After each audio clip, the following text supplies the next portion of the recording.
Well, joining us now to bring more perspective to this issue is a hostile environment insecurity consultant, Femi Aratukwale. Good morning. Thank you for joining us. Thanks for having me. Now, a recent statement credited to the Senate President, he was calling for prayers for the country, that the level of the situation in the country calls for prayers, and that the power of God is beyond the weapons provided by security forces. I wonder what you make of this statement. Has it gotten to that state when you look at the situation with security in the country? Does it mean that we have run out of ideas? We haven't. See, we have loads of ideas, but it's unfortunate that everything we do in Nigeria these days, we have to perhaps, put prayers and, faith leaders and everybody has got to get involved. No, it doesn't work that way. As I've said countless times, and I'll keep on saying it, we have a solution. But the question is this: our leaders in Nigeria, are they ready to embrace the solutions we're about proposing to them, of course, which we have in the past? If they weren't ready to embrace the solutions, they wouldn't be making budgets. When it comes to security, we're having budgets, buying equipment. In but fact, thinking about prayers shouldn't be the issue. I shouldn't be a solution towards it. That, to be honest with you, I think we're just talking about it without putting action into it. The key thing you need to ask yourself is this: let us look at our police stations to start with. Are we actually looking into their welfare to make sure that they are okay, so that they can take care of the people they want to secure? Of course, the budget recently is looking at taking care of the We're just talking about the budgets, but we're not looking at the facts on ground. What about the police stations? What about the structures there? What about the training that they are meant to have? There's what you call train the retrainers. There's what you call, train the trainers. There's so much we need to do that we're not doing. There's always allocation in the budget for all of this, then where is for the military. But will you blame the government, or will you blame the leaders in the security apparatus? Well, you see, we need to have an institution whereby something has got to check on what the leaders are actually doing. We don't have all that in Nigeria today. We don't have it. If we keep talking about security every day, yes, it is a problem, but the question is we're not ready to tackle it. We can talk about it tomorrow. I can tell you the Nigerian government wants to do something, but they really don't have a credible way how to go about it. This is why someone like me right now, I've been in the country for so many times now, and I keep doing my little best. But it's really not getting anywhere. Why is it not getting there? I'll tell you. Number one, they see it as an avenue to make money because it's a multi-billion-dollar and naira business in Nigeria today. So people are making money from this situation, is what you're saying? And the situation is this: as long as people see it as an avenue to make money, they would never want to perform a solution towards it. Really, these are weighty allegations or statements. It is not just like a statement, it's a statement of fact. As I've said to you. Why would you, what are the facts on the ground that makes you say The facts on the ground is our police are looking so terrible. They want the best so that they can secure everyone in Nigeria, but we're not giving the best to them. All we can do is lay blames on them. They are not the ones to be blamed. We need to blame the institution. We need to look at ourselves and tell ourselves the honest truth. The truth is this: we're not doing the right thing, and the right thing has got to be done right now. So if you believe that whatever the situation, if we take care of the police force, the police force will definitely take care of us. It's a fact. But there's already a mindset in the police force. How do you change that? We need to start giving them the proper orientation and retraining. If you don't retrain them, how do you want them to understand how to face the threat we face today? They go to the police college for how many months or how many years? They are back. Are they being retrained again? They use their own salary to buy their own uniforms. And you think they are happy people? No, they are not. So these are part of the problems we're facing. So if the welfare package is taken care of, yes, from what you are saying, yes, every other thing will fall in line. Everything will fall in line. Because if you look at them on the road, I'm not trying to insult the institution, please. Don't get me wrong. But it's just what we see every day, what we see on social media. You see the way some of them do behave. They are meant to call back and, give them some proper orientation. But obviously, they seem not to be safe at this point, because we heard of a situation where one of them was kidnapped and recently freed. And what do you think might probably cause that? It's down to the fact that the risk assessment done around them is actually not really in place. If you don't have some risk assessment done with the police, how will police be able to do risk assessment with the environment they want to secure? It's difficult, it's hard. I'm not saying the government is not trying to put some measures in place, but the measures they are trying to put in place is to be checked as well. The question is who are those making all these decisions for the government? Are they genuine? Or they are just making it based on paperwork, and at the end of the day, we just make announcement, X, Y, Z has been done. But we see that whenever there's a decision taken, sometimes it is adhered to. For instance, provision of facilities, vehicles, and the likes. But it's cannot change the fact that out there, the police have a mindset. The bribery and the corruption within the force is something that, when it happens, you begin to wonder if anything good can come out. Of course, yes, I still have a very good belief in our Nigerian police force that if they want to work, they know how best to do it. If they want to tackle this heads-on, they know how best to do it. But we need to give them all apparatus that they need to use to make this stuff happen. We're not giving it to them. I'll be frank with you this time around. We're not giving it to them until we start seeing solutions what or provisions over given to the them. years? How have they judiciously handled What have the they been resources given given? to What them? exactly? Look, you're just telling me things from paperwork, and I'm telling you things from reality now. What exactly have they been given is my question right now. Is it the uniform of the boots? You're just talking about the vehicles now? How many of them have actually been trained and retrained on how to drive on our road in terms of defensive driving? That is why we see so many of our cars, all bumpers drop out, all... Well, isn't that on the aspect of those using it? Of course, yes, but we need to retrain them. If we don't retrain them, they will never know that, yes, this is the best way to do things. Okay, so you're advocating for retraining and retraining. I am advocating for retraining and retraining this force. Several times there's been calls for an overhaul of the security apparatus of the nation. But for you, how does that even solve the problem? Well, as I've said earlier on, and I'll keep saying it, we can actually overhaul the institution, which is the security institution in the country, but it cannot just only be done by the government.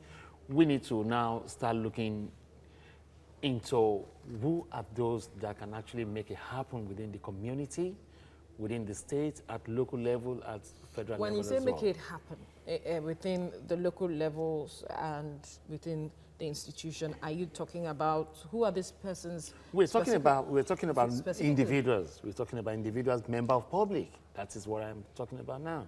Because we can't just leave it all for the security alone. The security are there to protect, but the people they want to protect are the member of public. So we need to hear their own concerns. How does it really concern them? This is where the orientation now comes in. That how do we actually orientate the member of public? Is it, you just mentioned it, it's meant to be everybody's problem right now.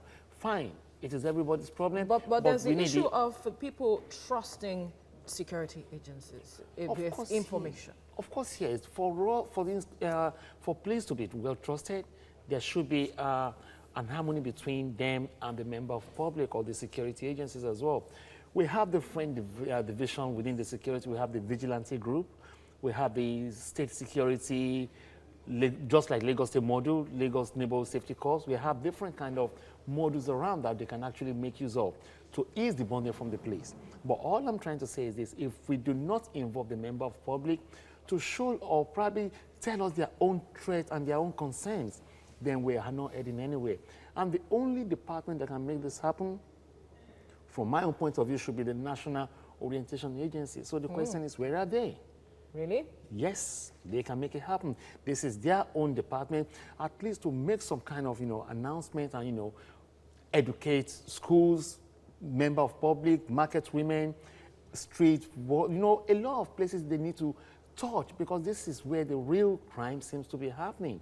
And if we cannot touch all these areas, then we're not yet ready to tackle it, because this is where information will be on to give back to the police officers or to give back to security agencies to work with. That is one of the biggest problems we're facing today. Okay, but at this point, I know that we have a police community relations commission in every LCDA, every local government in Lagos. Why are they not taking advantage of that situation to get information from public and also ensure that they reorientate the public themselves? Okay, fine. You see, I think I'm not going to use the word whistleblowers, But we have some members of public that are ready to at least say something within their community or perhaps give credible information. Most of the time they become victims. Yeah. That is where the problem is. It is not left for the police and the member of public to work out how do we start trusting ourselves. If you want information to lead to so many things, then something has got to happen. That means, how do you protect me if I give this information? How do you make me not to be the scapegoat if I give such an information out? And again, it is down again to corruption. Most of all these criminals, how close are they to all our security forces? Are they kind of like, paying lip services, or are the police probably protecting them in the community? Or again, how do we even check what we've been reported to the police? How do we check that, okay, fine, what we've reported so far, they're actually working on it? It takes a whole lot. So this is why I said through my earlier statement that we need to have a situation whereby police and the member of public sit down together and work out strategy that will work within their community. Do we also employ a situation where the police can give incentive for giving out accurate information? Well, I won't call it incentive, but there should be a way of motivating the member of public to like, okay, if you can give us AXYZ information we're looking for, there is a reward for it. The reward could be probably, honoring them within their community, which is even far better, because if you call someone an ambassador to his community, it gives you more motivation to probably want to do more, or probably want to motivate the youth. But that might endanger his life. It's not going to endanger anyone's life. It is the way we put it out there that matters now.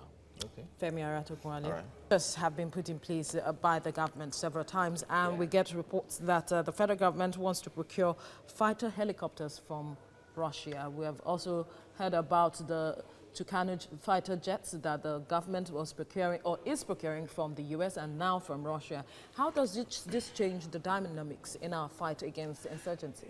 Well, it can only just change the dynamics from the area view. Let me put it that way. But it's still not going to solve the internal problem we're actually having.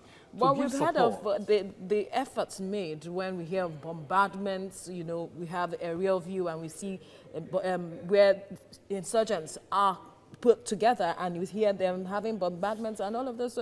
Isn't that a solution on one hand? It is not just one of the solutions. It is just a lousy solution, let me put it that way. Lousy. It is a lousy solution. Why do you say it's lousy? Fine. If I want to say it's a lousy solution, I'll tell you one thing. It is not just by bombardment. Once you keep bombarding things or you're destroying an area, what security measures are you putting in place so that those insurgents don't come back there? This is one key thing that's been happening within the Northeast. You see the security forces clean up one section of the area or mop up an area. At the end of the day, you now see the militants again or the criminals again come back to the same area to take a stronghold there. We've seen a whole lot of that. So what is now the essence of buying new helicopters, new armored machines and everything to keep bombarding? It is not just about bombarding. It's about integrating the member of public into all these areas. How can we actually tackle this? Remember, all these people we're talking about are Nigerians, or some of them might not even be Nigerians, in quote. So they know these areas. What we should be talking about is our councillors, our chairmen in all these areas. What exactly is their role? What are they doing? Are they actually living with these people? Or once they made them councillors and chairmen, they just vanish somewhere else without just leaving them doing nothing? So it's not just about buying helicopters and choppers and whatever they want to buy. Yes, they can buy it to support the military on ground and the police on ground, but what about internal security? We need to have a situation whereby once you do the mop-up, that area is completely secured. We don't have that. And that's personnel. That is personnel now. Now, this is where the member of public now comes in. How do we integrate together and make sure that things like this don't happen again? Okay, so are we actually doing well with collaboration? Because earlier you mentioned collaborative effort, now collaboration with not just internal mechanisms, but outside forces, for instance, like Chad and the likes, other countries within the West African borders to ensure that we fight insurgency and also secure our own country? Of course, yes, I will say to you, we are doing a whole lot. Nigerian government seems to be on top of it, in joint collaboration with other countries in making sure that, yes, we look for a way to tackle this. But as I've said, our borders, are they well secured or they are porous? How many thousands of porous borders do we have? We just closed our borders because of this issue. You only close your borders because of rice and beans. No. Not because issue of of this security. Issue of security. If you was say you one of the major reasons why the borders were how many borders closed. can you tell me might have been well closed all by now? How many porous borders do we still have? How many custom officers, immigration officers do we have in the country? Boils down to do personnel. we need to have a statistics, an open and honest statistics to show the number of people we have, if we need to recruit more and where we need to recruit them, and provide them with the normal PPE they need to have to make There sure were that talks they do about their job. recruiting about 10,000. 10,000 is not enough, even to talk about Ogun State, within Ogun State and Lagos Really? State and Benin alone, because we have porous areas. Our community people, our members within this area, they know of these places. So for us to work very hard and work and get results, we still need to work with the member of public. And for us to do all this, there's something we call an open forum. Once you start having all this open forum, then you can see community members will come out and pour out their hearts. This is where the problem is. This is how best to tackle it. They know the problem. They have solutions towards it. After pouring out their hearts, what next? Because we see situations where some members of the public volunteer information and nothing's done about it. It's all about checking back again. You see, there's what you call, when you give out information, you need to process the information, and again, you need to revisit this information that, have we done anything about it? If we've done something about it, how have we been able to deal with it? What are the things we need to do so that such information or such situation don't happen again? All right. It's a part of the problem we need to look into solving. Femi Aratokunle.